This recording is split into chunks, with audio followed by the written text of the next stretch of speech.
Good morning, students. This is Mr. PJ Titus. So, today we are going to discuss about a story. Okay, so before reading this story, I would like to explain you what is story. है यह story को पढ़ाने से पहले बताने से पहले मैं आपको ये बताना चाहता हूँ कि आखिरकार स्टोरी क्या होता है.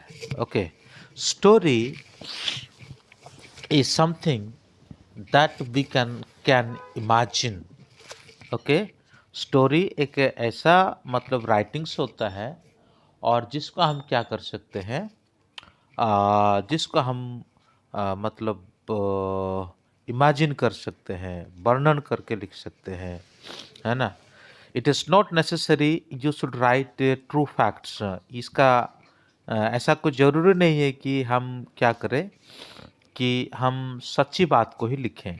ओके, कुछ बात को हम कल्पना कर सकते हैं और कल्पना करने के बाद फिर हम उसको क्या कर सकते हैं, एक स्टोरी बना करके लिख सकते हैं. तो आइए हम आगे बढ़ते हैं.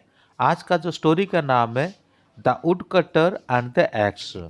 ओके, और इसको हम हॉनेस्ट वुड कटर के रूप में भी ये स्टोरी को हम जानते हैं. तो आइए मैं आपके लिए स्टोरी को पढ़ता हूँ और ध्यान रखें, स्टोरी के लिए जितने वर्ड मांगा होगा आपके एग्जामिनेशन के लिए उतने वर्ड में आपको लिखना है और अननेसेसरीली बहुत ही बना चुना करके इसको वर्ड भर भर करके बीच बीच में पेज भर भर करके आप नहीं लिखें. तो आइए शुरू करते हैं.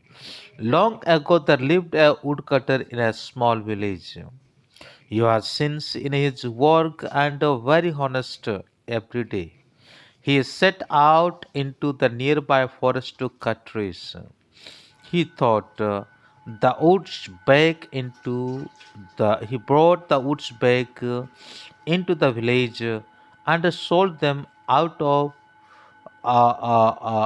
to a merchant and earn his money. He earned just about enough to make a living, but he was satisfied with his simple living. तो ये वुड कटर क्या करता है, रोज जंगल में जाता है और जंगल में जाने के बाद लकड़ियों को काटता है, इकट्ठा करता है और उसके बाद ये क्या करता है, गांव में लेके आता है. गांव में लेके आने के बाद एक मर्चांट, एक व्यापारी है, उस व्यापारी को वो बेचता है. बेचने के बाद जितना उनको पैसा मिलता है उससे वो अपना घर चला लेता है. यद्यपि उसको बहुत ही ज़्यादा मतलब पैसा इनकम नहीं होता था, लेकिन जितना इनकम होता था उसमें वो बहुत ही खुश था. One day while cutting a tree near a river, his axe slipped out of his hand and fell into river. The river was so deep he could not even think to retrieve it on its own. He only had one axe, which was gone into the river. He became a very worried, thinking how he will be able to earn his living now.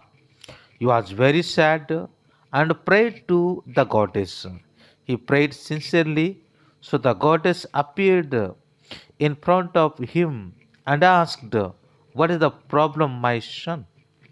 The woodcutter explained the problem and requested goddess to get his axe back. तो ये जो व्यक्ति हैं, एक दिन क्या हो रहा है कि वो लकड़ी काट रहा था और लकड़ी काटते काटते क्या होता है कि उसका जो एक्स है वो क्या हो जाता है, पानी में गिर जाता है. अब वो बहुत चिंतित हो गया, है ना, क्योंकि उसके पास और कोई भी साधन नहीं है. हाँ, उसी के द्वारा ही वो अपना घर चलाता है, उसी के द्वारा ही वो अपना पेट पालता है. लेकिन अब वो भी क्या हो गया, निकल गया उसके हाथ से. अब क्या होगा. जब वो ऐसा सोच रहा था, मन में उसके अंदर एक विश्वास जागृत हुआ, क्यों ना मैं गॉडेस से प्रार्थना करूं. और वो गॉडेस से बहुत सिंसियरली के साथ प्रार्थना करना चालू करता है और जैसे वो प्रार्थना करता है तब क्या होता है कि गॉडेस जो देवी है वो उसके सामने अपीयर होती है।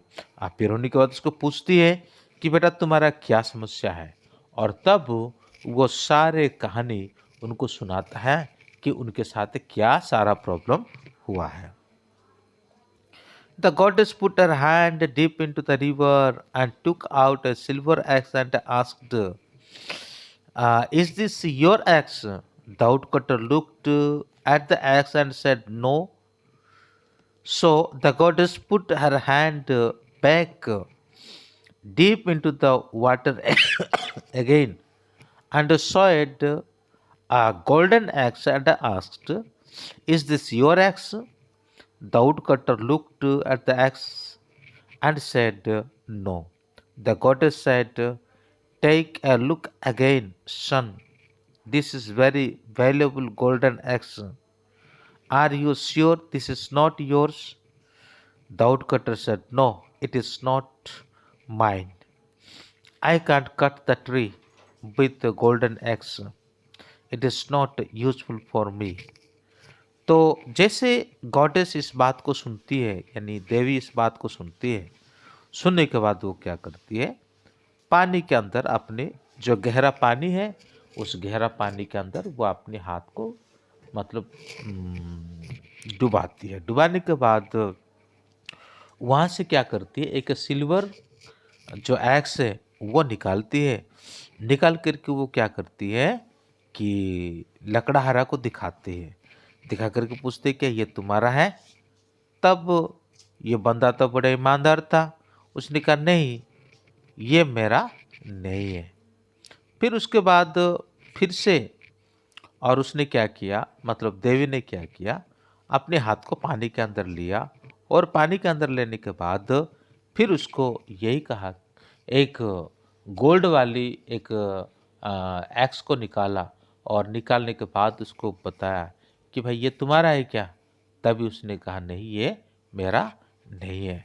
देखो आप और भी ध्यान से सोचो, ये बहुत कीमती चीज़ है ना? और कहीं ये तो तुम्हारे नहीं है। तो वो कहता है कि ये कीमती चीज़ हो कुछ भी हो ये मेरा नहीं है। गोल्ड का जो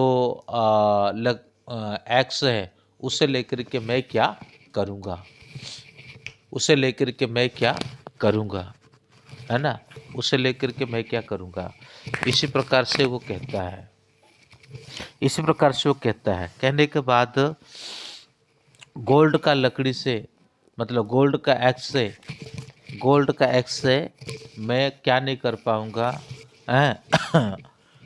मैं लकड़ी नहीं काट पाऊँगा। उसे क्या मतलब निकलेगा, उसे क्या मतलब निकलेगा। उसका कहने का तात्पर्य यही था।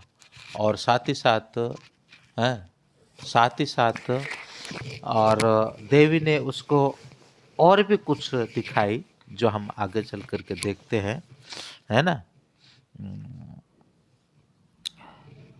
The goddess smiled and finally put her hand into the water again and looked out his iron axe and asked, is this your axe?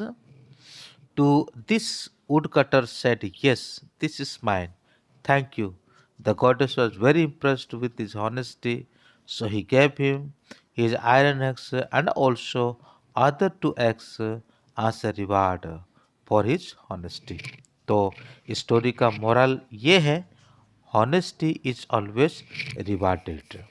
तो यहाँ पे हम देखा कि जब उसको बताया गया कि दूसरे दो प्रकार के एक्स उसको दिखाया गया, पहली बार तो उसको गोल्ड का दिखाया गया, सॉरी सिल्वर का दिखाया गया, फिर उसके बाद उसको गोल्ड का दिखाया गया, लेकिन वो क्या नहीं किया, उन सभी चीज़ों का ऑफसेट नहीं किया, यानी लालच में आकर के वो सभी चीज़ों का अपना नहीं बताया। तो जैसे आखिरी में गॉडेस क्या करती है, यानी देवी क्या करती है कि अपना उसका जो लोहे वाला जो है वो निकाल देती है। जैसे वो निकलता हुआ दिखता है तब वो बहुत खुश हो जाता है। तो आखिरी में हमने मोरल देखा, always be honest, honesty is always rewarded. जो व्यक्ति ईमानदार होता है उसको हमेशा पुरस्कार से सम्मानित किया जाता है। तो मुझे उम्मीद है आपको ये स्टोरी अच्छा लगा होगा। Thank you, may God bless you.